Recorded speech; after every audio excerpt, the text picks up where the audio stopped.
Halo semuanya yang lagi nonton video ini. Thank you banget yang udah nonton video ini. Selamat datang kembali di video perjalanan saya menuju 100 juta pertama saya di saham.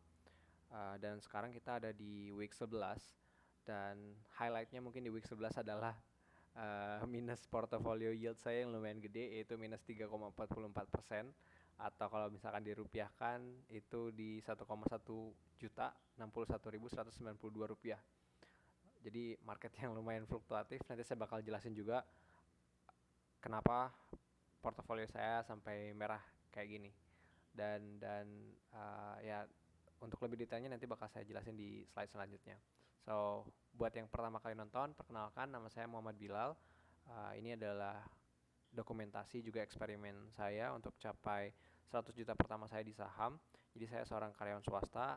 Nantinya tiap bulan saya bakal deposit ke RDN, terus saya uh, putar uangnya di sana.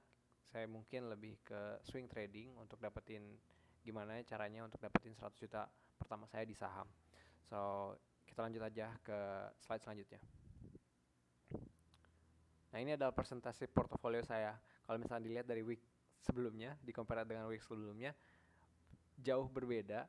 Jadi saya lumayan kena mental juga. Jadi karena ini dokumentasi, saya bisa curhat juga ya. Jadi di sini saya masih punya BSSR, tapi kalau misalnya dilihat di sini ada di 10,5%, kecil aja uh, kepemilikannya, porsinya. Terus di selanjutnya ada SCMA di 29,9%, ada Suparma, akhirnya saya bisa masuk juga ke Suparma di 27,9%, terus ada di Sochi Lines di 31,7%, lumayan gede juga di Sochi Lines. Next ya. Nah, ini total asset value saya. Di sini kalau misalkan di compare dengan week 10 memang naik gitu di 32,587 juta gitu. Dibandingkan week 10 itu di 30,7 juta. Cuma permasalahannya adalah saya itu deposit 3 juta. Jadi minus saya sebenarnya saya minus gitu di week 11 ini. Oke, nextnya. Nah, ini decision taken-nya waktu week 11. Banyak banget decision taken-nya. Saya jual beli saham di harga-harga yang berbeda juga. Marketnya super fluktuatif. Nanti saya bakal jelasin di selanjutnya. Ini jadi ada CSRA, ada IPCC saya jual gitu. Tapi semua yang saya jual itu posisinya di saat untung. Contoh ini IPCC saya untung 4,1% di 360.000.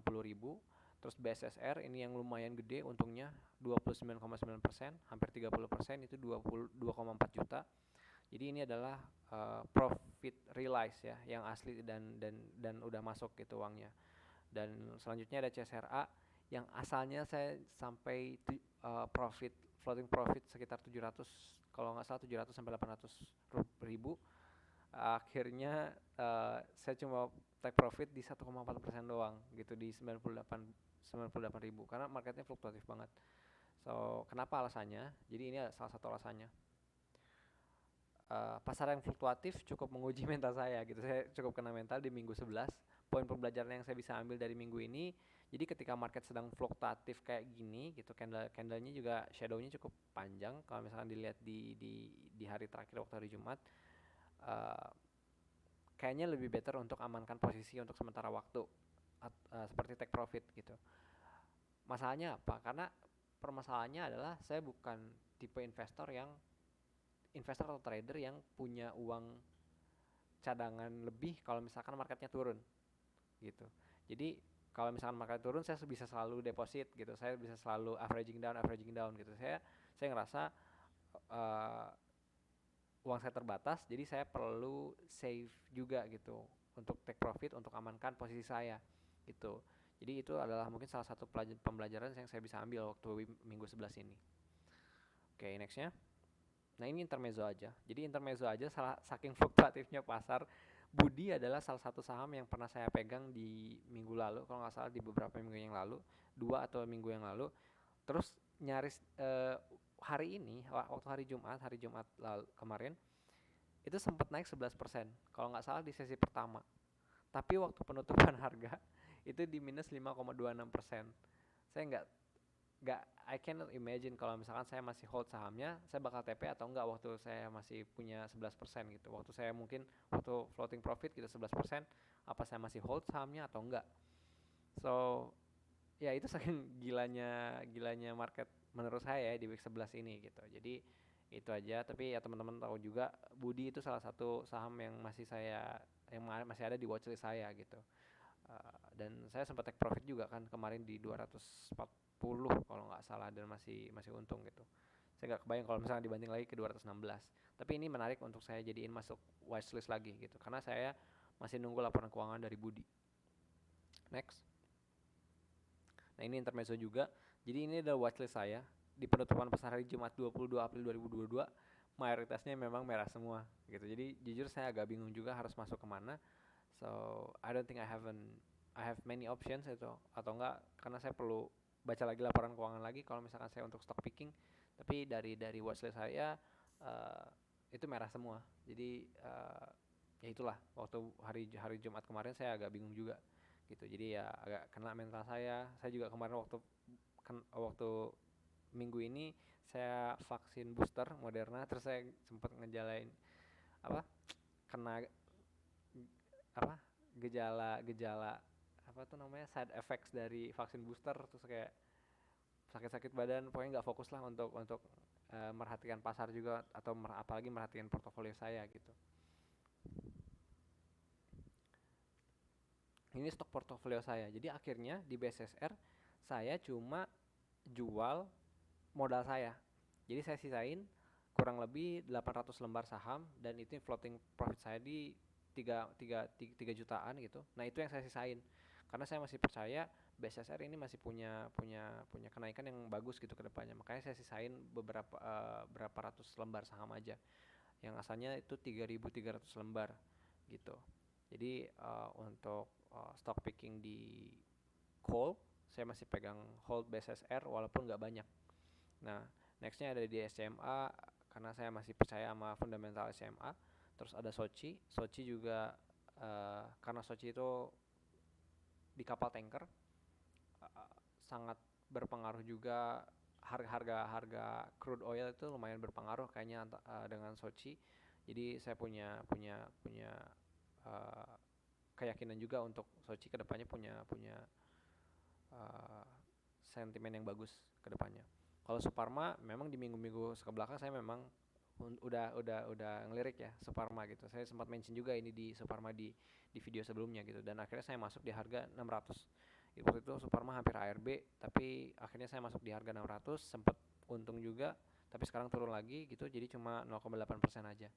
Nah, kalau misalkan dilihat dari daily-nya secara asset value-nya itu saya minusnya 1,1 juta, minus 3,44%.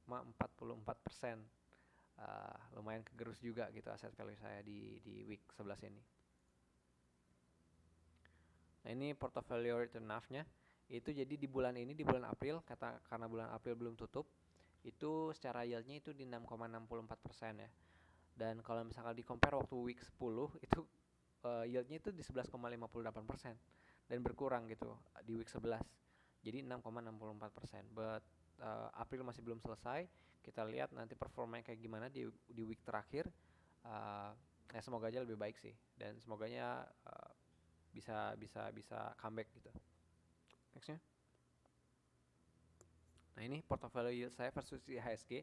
Jadi IHSG juga minus walaupun nggak seberapa gitu. Cuma week 11 minus saya lumayan gede, minus 3,44%. So ya itu performa portofolio saya di week 11 ini sih. Nah, so itu aja mungkin presentasi dari performa portofolio saya di week 11. Uh, ada teman juga yang ingin request saham PSSI. Sorry banget saya belum bikin videonya, tapi nanti mungkin kalau misalkan saya ada waktu saya bakal bikin videonya gitu, perkapalan. Karena perkapalan ini lumayan agak berbeda juga ya. Untuk baca laporan keuangannya lumayan complicated.